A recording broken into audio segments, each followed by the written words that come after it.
Are you struggling to get your Promaster door to shut that easy? If you are, watch this video because I have some tips and tricks on how to get this door to shut properly and without having to slam it shut all the time. So just to give you a background on this van, I'm up to 100 and I think 13,000 miles with it, but I had this problem when it was still under warranty at like 30,000 where I'm just shutting the door and it won't latch. I'm having to slam this door shut real hard and I'm like, oh, it's under warranty. I'm going to take it to the dealership. Maybe it's out of adjustment. Maybe there's a problem with the latch. Wasn't sure, but I was really getting tired of having to like slam it that hard to get it to shut. So I take it there and of course they say, well, there's nothing we can do. It's not out of adjustment. And I was kind of not surprised, but they actually did help me out with my problem, and it was all about how to properly close the door. There is a process with this door, believe it or not. And you can see, I mean, this van right here, this sliding door is meant to be able to load a pallet up with a forklift. So it's a pretty good sized door.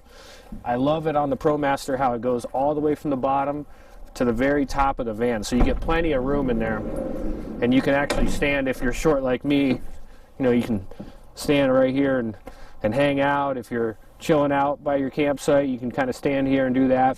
But what I'm getting at is this door is so big, it displaces a lot of air. And as it's offset, what I did is I kind of set up this paper towel. The wind's blowing slightly, but you'll see it when I shut it. I have the window cracked just a little bit, like 6 inches, and that's all you need to get this thing to shut easily. But watch the paper towel here. Okay. This thing, of course it's windy right now.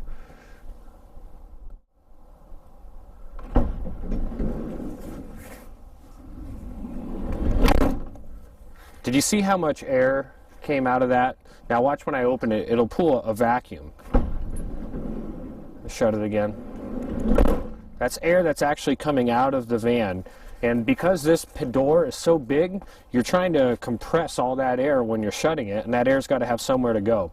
So I have a vent fan on the top. If I just leave my vent fan open, it works just fine. Or if you leave a window cracked open a few inches at least, or your door, if you have a door that you leave open.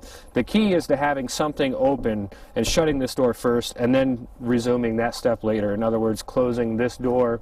You know, if you got a door open like this, you got to shut them both. Just shut this one first. It latches super easy. And then you can go back and shut that one. But if you have the windows up, if you have all the doors shut, this door is having a hard time to latch. So might help you out in the future.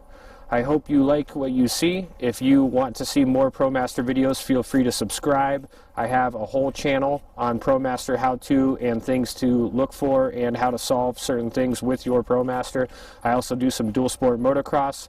And we have my buddy here, Duke, who's being a little annoying right now, digging while I'm trying to record. But hey, like and subscribe if you want to see more of this Promaster stuff.